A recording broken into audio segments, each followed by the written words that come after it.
Let me ask you a simple question. If I call you a thief right now, should you be arrested, suspended from work, and forced to pay me 1 lakh before I even prove anything? No? Then congratulations. You believe in something called the due process. But apparently, the Karnataka government doesn't. Hi, I'm Riya. I'm a lawyer at the Supreme Court, and today I want to walk you through a new bill that's doing the rounds in Karnataka. A bill that sounds like it's about justice, but functions more like a legal trap. It's called the Rohit Vemula Act. That's coming in from the state of Karnataka. Will the Vemula Act be implemented in the state soon? About talking about students' welfare on campus.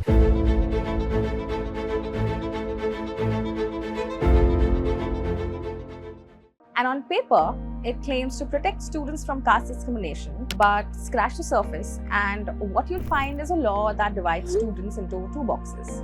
One group that can accuse without evidence, another group that's just guilty by birth. We all know discrimination exists, not just in India, in every country. But you don't fix injustice by flipping the injustice around, and you don't build equality by making one group permanently accused. This video isn't about opposing protection for anyone. It's about opposing bad law, and this one really bad. So here's what this bill proposes. Non-bailable, cognizable offences for caste-based discrimination on campus. The accused can be suspended immediately, no inquiry, no trial. The alleged victim gets 1 lakh compensation upfront, even before a verdict. Colleges must form oversight committee made up entirely of SC, ST, OBC and minority members. Even a bystander or faculty who didn't prevent the act can face jail time. And what happens if the accusation is false? Absolutely nothing. That's right, there's no penalty for making a false complaint. But if you're accused, your career, finance, reputation, all of it can go up in flames. This is not justice. It's a group project where only some students get red pens and others get expelled. Now here's what makes it even worse. This bill completely ignores and overrides system that already exists. The UGC already has clear anti-discrimination guidelines. The Indian Penal Code already criminalizes caste-based abuse. Every college already has grievance redressal cells. So why do we need a new law? A system that presumes guilt, skips inquiry, and treats identity as proof. Either the government has no faith in the law already in place, or it wants a faster, more politically useful tool to reward some groups and threaten the others. This isn't a gap in the system, it's a shortcut around the constitution. Because let's be blunt, every Indian knows how some laws, even well-meaning ones, get misused. Take the SC/ST Act. Even the Supreme Court acknowledged its rising misuse for personal grudges. Now, copy-paste that same template into a college campus. Add some youth politics, identity tensions, and classroom rivalries. And boom, false complaints, political hit jobs, social media trials, and the person at the receiving end,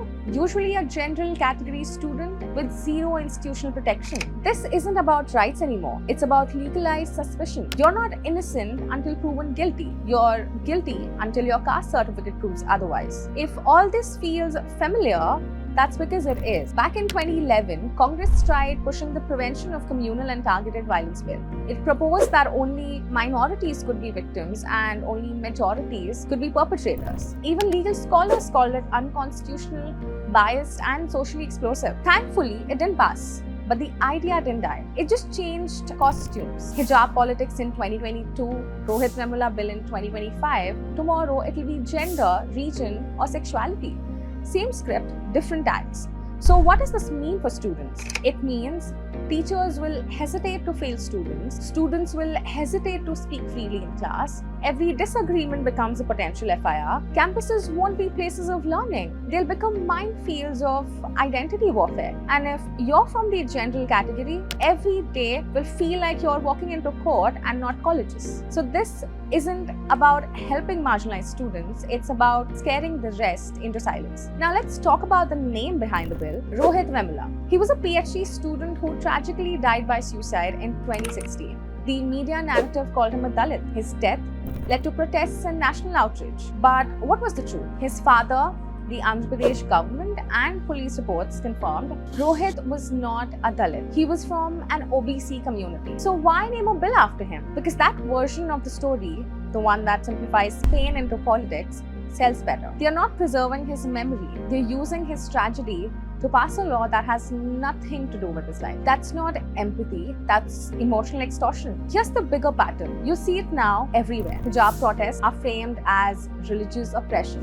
Rohit Vemula bill framed as caste justice. Soon it'll be your region, your accent, your sexuality. In each case, Congress's formula is the same. Find a sensitive fault line, amplify it even if it's not entirely true, pass a law that looks like protection but functions as a political grenade. This isn't progress, it's divide and rule 2.0. To every student watching this message is for you. You are not a caste, you are not a vote bank, you are not a hashtag, you are India's future. Don't let them reduce you to a label. If you're from a marginalized group, yes, you deserve justice, but real justice, not a law that replaces facts with fury. And if you're from the general category, your rights matter too. Justice isn't justice if it protects one group by punishing another blindly.